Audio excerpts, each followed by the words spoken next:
Foi dela e este é mais um episódio do podcast Comitê de Clientes lá do Portal Customer. Conectando clientes e empresas.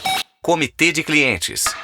E hoje nós vamos falar de um assunto muito importante que, din-din. Mas antes eu te convido a acompanhar a nossa missão, que é de conectar pessoas, propósitos e marcas. E eu vou passar uma vinheta bem rápido para você conhecer a nossa missão mais no detalhe e já voltamos.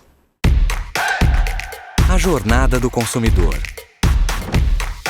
O sucesso do cliente que recomenda uma marca. Podcast Comitê de Clientes. Conectando clientes e empresas. E nessa temporada nós temos um patrocinador, um apoiador especial que é a NICE, líder em soluções de telecomunicações e experiência do cliente, proporcionando jornadas fluídas, coerentes e que encantam os seus consumidores em uma solução omnichannel completa. E para você conhecer mais sobre a solução do nosso patrocinador especial, eu te convido a assistir uma vinheta bem rápido e já voltamos com a nossa convidada especial. NICE CX1, a solução digital em nuvem da NICE que entrega experiências extraordinárias em toda a jornada do cliente. Orquestração de jornada, autoatendimento inteligente, agentes preparados. NICE CX1, uma experiência, uma jornada, uma nuvem, um passo à frente. E estou aqui agora de volta com a Lisa para falarmos sobre, din-din. E o quanto que isso é importante na relação empresarial, a relação de você empresária, mulher, e nós como os consumidores também. Afinal de contas, é fácil ou difícil cuidar do nosso dinheiro? Para responder isso, antes dela responder, te convido a se apresentar, contar um pouquinho da sua história e como você se tornou uma mentora de finanças para mulheres. Euri, obrigada, muito prazer estar aqui, né, um trabalho tão relevante e que bom poder falar de dinheiro para mulheres, né, isso é um tabu em muitos e muitos lares, não importa a classe social. Bem, gente, eu sou Lisa Dossi, sou mentora financeira para mulheres, nasci e cresci dentro de uma empresa, numa carreira corporativa em finanças, mas a minha vida financeira pessoal nem sempre foi o sucesso que a minha carreira profissional era. Então é muito bom falar para empreendedoras, porque a gente tem que entender que não existe um negócio saudável se as finanças pessoais não estão saudáveis. 27 anos de carreira corporativa, o ano passado eu deixei, então, a minha carreira para me dedicar exclusivamente ao meu propósito. O Instituto Sempre Valiosas, que foi a primeira empresa, né, um projeto onde a gente faz programas de empoderamento financeiro para mulheres em outras empresas, começou em 2018, e em 2020 eu comecei o projeto da minha mentoria, né, então, que leva meu nome, Lisa Dossi, onde eu falo especificamente para mulheres investidoras, porque não é porque a mulher já investe que ela sabe surfar no mundo financeiro. Então eu atuo de forma independente, não trabalho para nenhuma bandeira, sou parceira deles, porque a gente precisa, né, e eu sempre falo que são supermercados, então a gente precisa ir no supermercado fazer boas compras, mas eu ensino essa mulher como que ela faz uma boa lista de compras de produtos de investimento e quais são os produtos que ela deve colocar ali no carrinho dela. Exato. E hoje é um ponto muito importante, né? Você tocou no assunto que para a mulher empreendedora o equilíbrio ele é muito importante. Se as finanças pessoais não estiverem equilibradas, como que ela vai ter cabeça para crescer o negócio dela? E é uma balança, porque hoje as profissionais eles equilibram vários pratinhos. Eu digo porque eu mesma equilibro vários pratinhos. Da casa, do trabalho, do podcast, do portal, de ser mãe, de ser mulher. São muitos pratinhos para serem equilibrados. E hoje, que dicas você daria para essa mulher quebrar esse tabu? Finanças não dá medo, ou ainda dá medo? Se ainda tem medo, a gente precisa quebrar esse medo, né? Porque a parte mais sensível do nosso corpo é o bolso. Não tem jeito. Sem dúvida. Então, a gente precisa achar o caminho, né? De realmente perder esse medo. Eu faço uma analogia para as empreendedoras, Yuri, eu vou contar aqui para você. Quando a gente vai abrir um negócio, ou mesmo que você compre uma empresa que já está ali andando, aquele projeto vira o nosso filho, né? Eu também empreendo e eu sei o quanto que a gente se dedica, se deixar ali a 24/7, ao tempo todo a cabeça matutando sobre o nosso projeto. Só que assim, numa gravidez, né, passa 9 meses a gente, né, gerindo aquela criança. Se depois de 9 meses essa mãe não parir o filho e cortar o cordão umbilical, ambos morrem. E isso acontece também conosco. Se a gente não começar a enxergar a pessoa física da sócia e a pessoa jurídica, pode ter certeza que ambos vão morrer. As empresas, elas têm ciclos. E a Euri, como empreendedora, ela hoje está empreendendo num negócio e amanhã você pode estar empreendendo num outro negócio, porque a gente não domina a realidade externa do que está acontecendo no mercado, tanto no Brasil quanto fora do Brasil, em relação ao teu negócio. Então, talvez você tenha que fazer a famosa pivotagem. Como fazer a pivotagem se você, pessoa física, não está íntegra?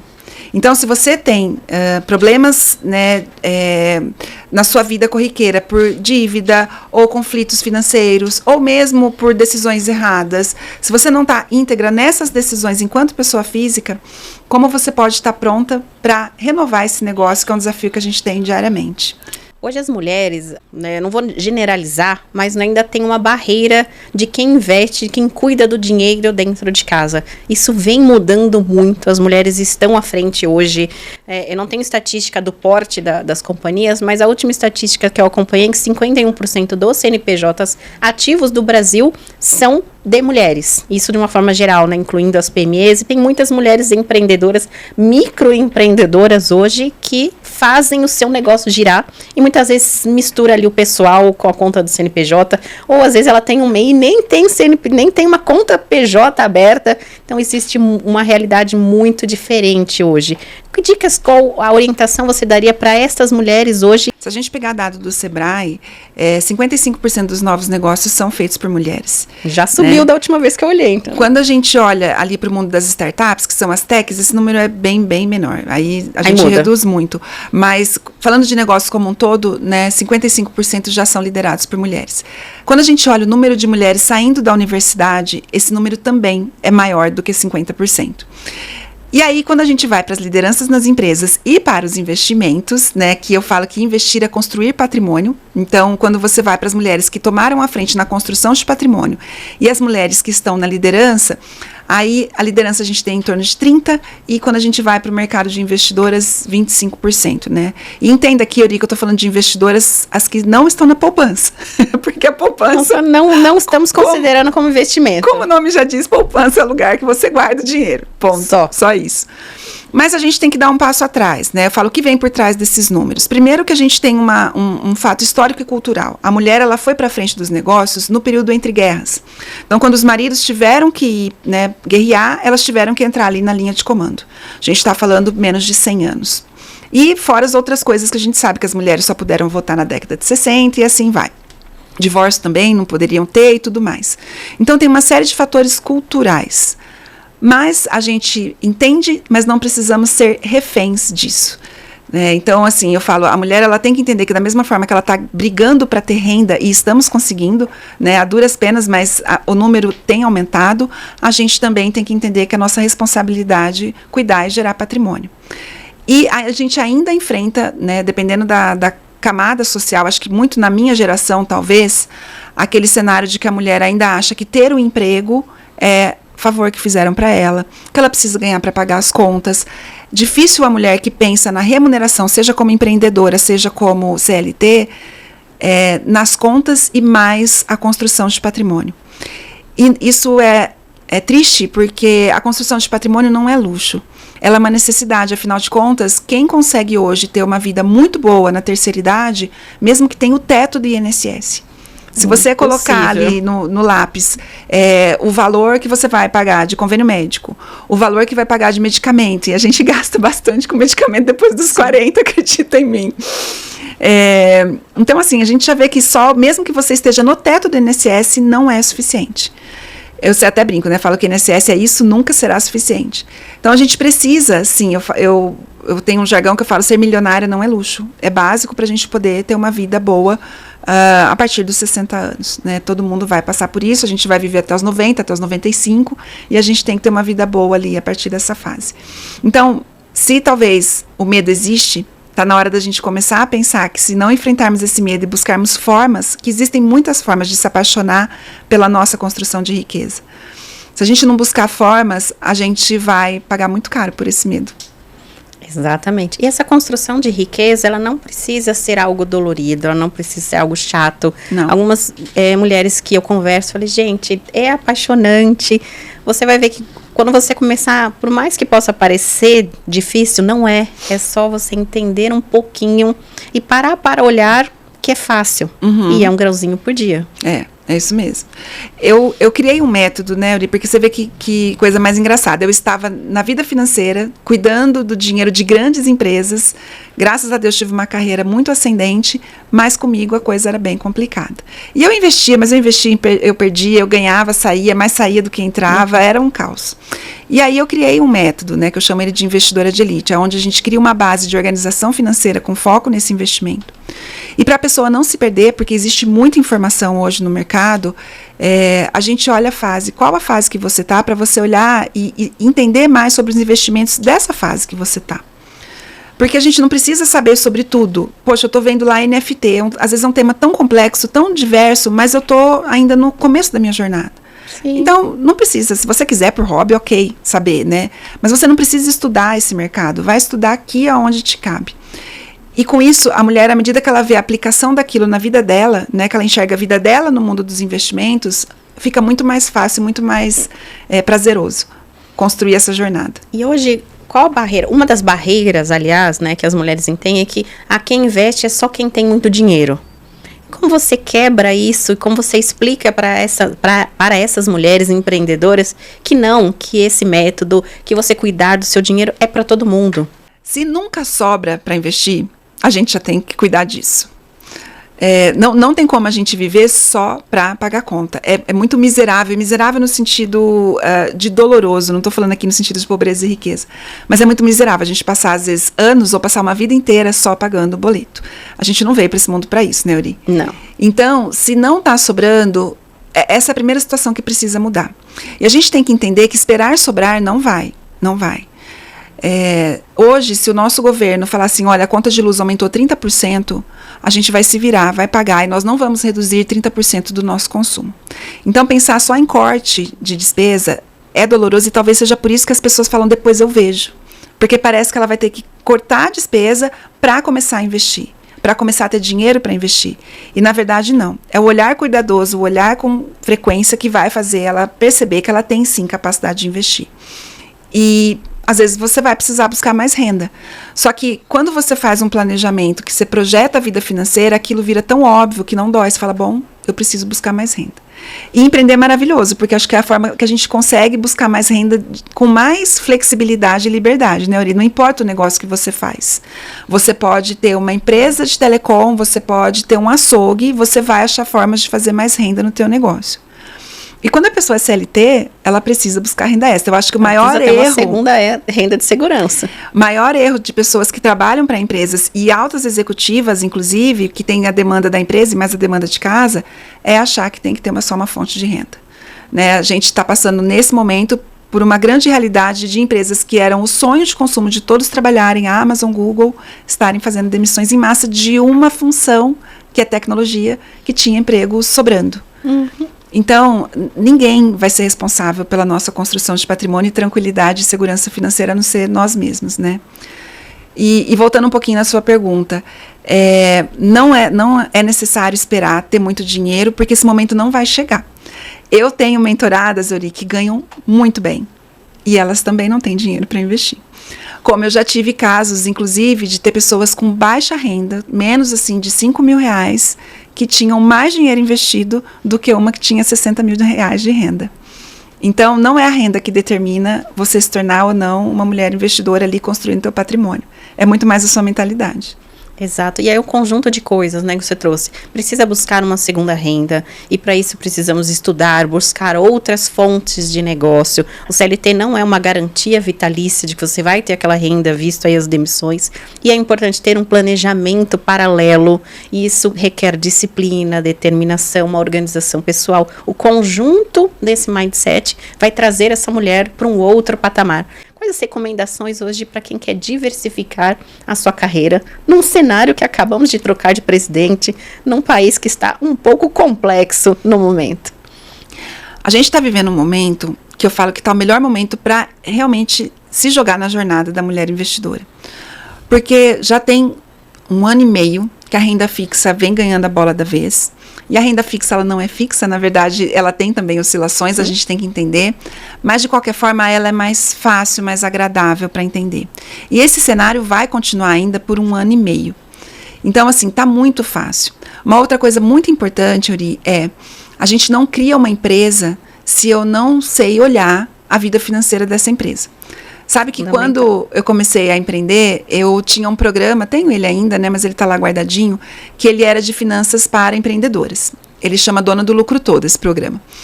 E eu comecei a dar alguns treinamentos, mas eu comecei a ver uma dificuldade que muitas empreendedoras falavam, não, é muito complicado, eu não entendo, eu não tenho quem faça. E aí eu falei, já sei, eu vou focar para essa mulher entender a vida pessoal dela, para depois ela entender que ela consegue aplicar esses princípios dentro do negócio dela. Porque da mesma forma que você precisa cuidar da sua vida financeira, teu negócio também tem a vida própria. Sim. Precisa ter ali a reserva e tudo mais, reserva de caixa, né? Tem regras, tem investimentos que são diferenciados para PJ, para pessoa física. Mas como ter uma boa saúde financeira e construir ali na empresa se a gente não tem dentro? E hoje, então, assim, eu acho que quem está começando a buscar fundos de investimento, né? Eu não falo economia, falo que a gente é proibido de falar para ficar fácil. Exato. Então, assim, para quem está começando, a gente tem muita facilidade. Tem o famoso Tesouro Selic, né, que ele vai pagar ali a taxa de juros. Então, quando você ouve falar Selic, CDI, Selic e CDI são primos. Tanto faz você ver um ou outro, já é um bom começo e pode considerar ali como referência, que é a taxa de juros básica. O seu dinheiro, para você saber se ele está bem, ele tem que estar rendendo acima do básico. A gente sempre tem um ponto de referência. Então, buscar qualquer investimento, pode ser CDB, pode ser o Tesouro Selic, pode ser um fundo de investimento de renda fixa, né, que tenha como indexação essa taxa de juros básica, que é o CDI, né, primo irmão da Selic, que a gente ouve falar muito. Tem também os pré-fixados, aí o pré-fixado é o mais fácil, onde a gente olha e fala, eu sei que eu vou ganhar 15% ao ano, 12% ao ano. Entretanto, ele pode, esse 12%, 15%, que pode ser muito bom no momento, se tiver a variação da taxa de juros, ele passa a ser ruim. Ou ele pode ficar melhor se a taxa de juros cair. Então, como aí a gente tem que entender um pouquinho mais, eu falo que é o básico, fica no pós-fixado. Entenda que seu dinheiro tem que estar rendendo acima do CDI ou da Selic, né, se você quiser lembrar da Selic, e você já vai estar num bom caminho. E mais importante do que ficar olhando taxa, mais importante do que ficar olhando rendimento, é olhar a tua capacidade de investir todo mês. O segredo da investidora... A constância. O segredo da investidora de sucesso é ter uma carteira que ela está oxigenada. E como a gente faz isso? Investindo constantemente ou escolhendo produtos ali que eu tenho mais flexibilidade. Como escolher produtos já requer mais conhecimento, garanta que você vai ter uma boa gestão financeira que vai te permitir investir todo mês. E essa ajuda financeira para essas mulheres, como que você ajuda elas a fazer isso acontecer na prática? Bom, o nosso método, e não importa quem ganha 5, quem ganha 50, quem ganha 500, ele sempre parte, primeiro, de uma otimização da organização financeira. Então, a gente vai olhar esse fluxo de caixa pessoal, né? E ali, para quem empreende, já vai falar, fluxo de caixa eu vejo na empresa, mas tem em casa também. Tem em casa, exatamente. Então, a gente vai olhar esse fluxo de caixa pessoal, vai identificar pontos de otimização, e ali é muito mágico esse momento, e eu adoro, porque muitas mulheres falam, cara, é muito mais simples do que eu imaginava, eu consigo fazer. E ali ela já se sente mais empoderada, mais segura. Porque a gente sabe, gente, quem tem dinheiro na mesa, quem tem poder, não tem conversa. Exatamente. E com essa otimização, ela já começa a ver oportunidades de se tornar uma investidora. Dependendo do caso, a gente fala, precisa buscar mais renda. E aí também fica muito claro o quanto ela precisa, né? Então, esse é o primeiro passo. Depois a gente vai construir o que eu chamo de reserva de oportunidade, eu não chamo de reserva de emergência. E por que eu não chamo de reserva de emergência? Eu não sei se você é do time das gastadoras, Euri. Não, eu sou do time consciente. Eu sou.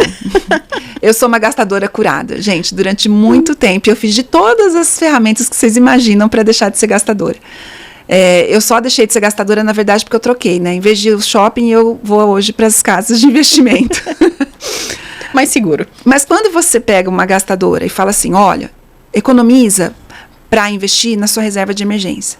Porque pode acontecer um problema e você precisa ter dinheiro.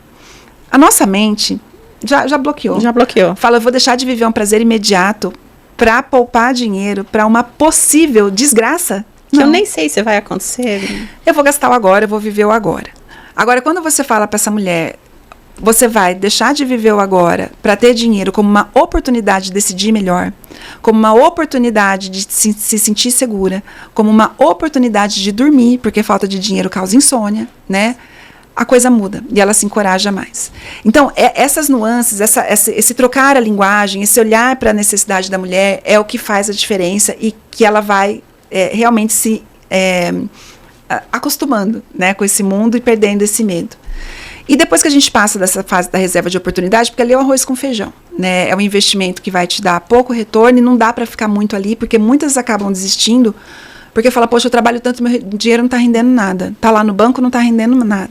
E realmente, um banco de varejo não vai te dar rendimento bom, não é ali que você tem que ficar. Aí a gente vai para a fase do investimento dos sonhos, e essa também é muito gostoso. E quando a gente trabalha com mulheres, não é raro ver mulheres que às vezes nem estão sonhando. Ela está tão imersa no mundo dela, tão imersa nos problemas dela, que muitas vezes ela não consegue listar os sonhos que ela tem de vida. E é um outro trabalho grande que a gente faz ali também. E ali já começa a dar para brincar mais, porque geralmente tem um pouco mais de prazo, você começa a explicar mais como é que funcionam alguns produtos. E, finalmente, não menos importante, a gente vai, né, para a nossa sonhada renda passiva, aposentadoria, viver de renda, o momento que eu estou de saco cheio de trabalhar, quero trabalhar por hobby, que esse momento vai chegar para todo mundo. E não dá para a gente decidir comprar esse investimento na hora que ele chegar. Eu falo que é a compra mais cara da nossa vida e a gente tem que fazer ela pré-paga, ela não pode ser pós-paga.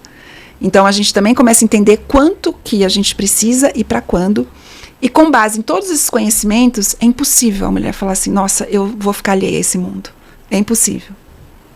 Ela já está tão imersa nessa fase 3 que ela já está aderente a tudo isso. Exatamente, exatamente. Que jornada incrível. E como hoje as pessoas te encontram, como que as mulheres te encontram para que você possa ajudá-las a chegar nesse patamar de construção de riqueza? Bom, o meu Instagram, Lisa Dossi Oficial, né? Para quem quer passar um programa de empoderamento financeiro para as colaboradoras da sua empresa, aí é o Instituto Sempre Valiosas. Meu LinkedIn, Lisa Dossi. E o meu e-mail, lisa@institutosemprevaliosas.com.br. Muito obrigada pela sua participação e te convido agora às considerações finais, uma mensagem que você queira deixar para as mulheres empreendedoras que estão ali sofrendo com as suas finanças nesse começo de ano. Eu vou deixar uma frase que eu gosto muito de um filósofo que ele chama Henri Thoreau, que ele fala assim, o preço de qualquer coisa é a quantidade de vida que você paga por isso. Então, muitas vezes a gente não quer decidir a aprender mais sobre a gestão financeira, mas você perde muita vida por não ter esse conhecimento. Né? Então, acho que essa frase é uma frase que eu deixo vocês com ela. O preço de qualquer coisa é a quantidade de vida que você paga por isso. Muito obrigada. Bem forte essa frase, muita reflexão. Muito obrigada pela sua participação. Eu que agradeço, Euri. Muito obrigada. Pessoal, este foi mais um episódio do podcast Comitê de Clientes e falamos sobre din-din, um tema muito importante para você, empresária, organizar as suas finanças, tanto pessoais quanto da companhia. Eu sou Euriale Voidella e vou deixar todas as informações de como você encontra a Lisa aqui nos comentários e na bio deste episódio e também no nosso patrocinador especial, que é a NICE, líder de soluções em telecomunicações, omnichannel para você encantar o seu consumidor. Eu sou Euriale Voidella e até o próximo episódio, pessoal. Tchau, tchau.